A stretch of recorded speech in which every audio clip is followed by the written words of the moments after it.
1981 সালের 17 মে যদি বঙ্গবন্ধু কন্যা দেশে ফিরে না আসতেন এবং তার বাবার অসমাপ্ত কাজগুলো যদি তিনি শুরু না করতেন, সেই পবিত্র দায়িত্ব যদি নিজের হাতে তুলে না নিতেন, তাহলে হয়তো আমরা বাঙালিরা আজকে বাংলার মুক্ত আকাশ, মুক্ত বাতাস উপভোগ করতে পারতাম না।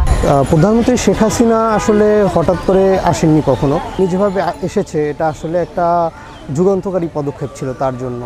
এভাবে এসে তার দেশকে এভাবে আপন করে নিতে পারে, সবাইকে হারিয়ে, আসলে এটাই আমার কাছে খুব অন্য রকমের লাগে এবং বিস্ময় লাগে। আসলে বাংলাদেশ যখন স্বাধীন হয়েছিল, আমাদের বঙ্গবন্ধু শেখ মুজিবুর রহমান তিনি কিন্তু যেভাবে বাংলাদেশকে এগিয়ে নিতে চাচ্ছিলেন, তার যে পরিকল্পনা ছিল সেই পরিকল্পনাগুলো আসলে সে বাস্তবিক রূপ দিয়ে যেতে পারেননি। পরবর্তীতে শেখ হাসিনা যখন 1981 সালে দেশে ফিরলেন, এরপরে আস্তে আস্তে বাংলাদেশে গণতন্ত্র ফিরল, বাংলাদেশের স্বৈরশাসকদের হাত থেকে বাংলাদেশ যখন মুক্তি পেল, এরপরে কিন্তু আবার আস্তে আস্তে বাংলাদেশের যে অগ্রগতি বা সেই বঙ্গবন্ধু যেটা চিন্তা করে গিয়েছিলেন, বাংলাদেশকে আসলে যেই জায়গায় নিয়ে যাওয়ার তিনি চিন্তা করেছেন বিশ্বের বুকে, সেই জায়গাগুলো আস্তে আস্তে বাংলাদেশ কিন্তু অর্জন করতে শুরু করেছিল। প্রধানমন্ত্রী শেখ হাসিনা যখন বাংলাদেশে আসেন, তখন বাংলাদেশের ঢাকা শহরের অলিতে গলিতে মানুষজন ছড়িয়ে ছিটিয়ে তখন তারা স্লোগান দিচ্ছিল যে হাসিনা তোমায় কথা দিলাম, পিতৃহত্যার বদলা নিব, শেখ হাসিনার ভয় নাই, রাজপথ ছাড়ি নাই। দেশের মানুষের জন্য নিজের পরিবারকে হারানোর পরও এতটা ব্যথা, এতটা বেদনা বুকে নিয়েও মানুষের জন্য কাজ করতে পারছে, আসলে আমাদের মতো মানুষের মধ্যে এটা আমার মনে হয় না সম্ভব। দেশে ফিরে আসার পর তিনি কিন্তু নানান ধরনের বাধার সম্মুখীন হয়েছেন। দেশে ফিরে আসার জন্য তিনি যখন চেষ্টা করেছেন, তাকে কিন্তু ভিসা দেওয়া হয় নাই, পাসপোর্ট দেওয়া হয় নাই। ইভেন তিনি যখন দেশে ফিরেছেন, তাকে নানান ধরনের বাধার সম্মুখীন হতে হয়েছে। তাকে কোনো বাসা ভাড়া দেওয়া হয় নাই। তিনি কোনো আত্মীয় স্বজনের কাছে যখন আশ্রয় নিতেন, তাকে কিন্তু তাদেরকে গিয়ে কিন্তু নানান ধরনের ভয়ভীতি দেখানো হতো, যাতে তিনি সেখানে স্টে না করতে পারেন। তিনি একজন নারী হয়ে একটি দেশ চালাচ্ছেন। তার নেতৃত্বে কিন্তু বাংলাদেশ আজকে এগিয়ে যাচ্ছে।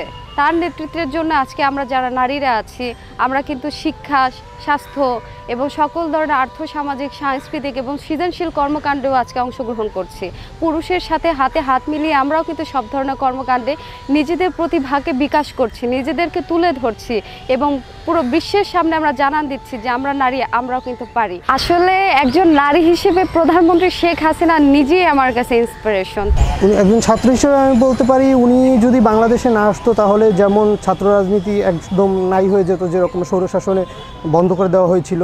বাংলাদেশের ছাত্র রাজনীতির সাথে যারা আছে বর্তমানে, তারা যেভাবে কাজ করছে, এটা সত্যি প্রধানমন্ত্রী শেখ হাসিনার একটা অন্যতম ভালো পদক্ষেপ, যে তিনি ছাত্রদের নিয়ে অন্য রকমের আঙ্গিকে কাজ করছেন এবং তিনি সেভাবেই দেশকে উন্নয়নের দিকে এগিয়ে নিয়ে যাচ্ছেন। তিনি দেশে এসে দীর্ঘ সময় পরে যখন এই দেশের হাল ধরেছেন, তিনি ঠিক যেভাবে কথা দিয়েছিলেন, ঠিক সবসময় সেভাবেই কথাগুলো পালন করার চেষ্টা করেছেন। সেই যে শেখ হাসিনা বাংলাদেশে আসার পরে সে গণতন্ত্র ফিরিয়ে আনার জন্য লড়াই সংগ্রাম করে, সে তার নিজের জীবনের ভয় না করে সে বাংলাদেশে সে গণতন্ত্রের চিন্তা করেছে, যে বাংলাদেশের মানুষের কাছে সে গণতন্ত্রটাকে তার জীবনের থেকে অনেক বেশি গুরুত্বপূর্ণ বা মূল্যবান বলে মনে করেছে।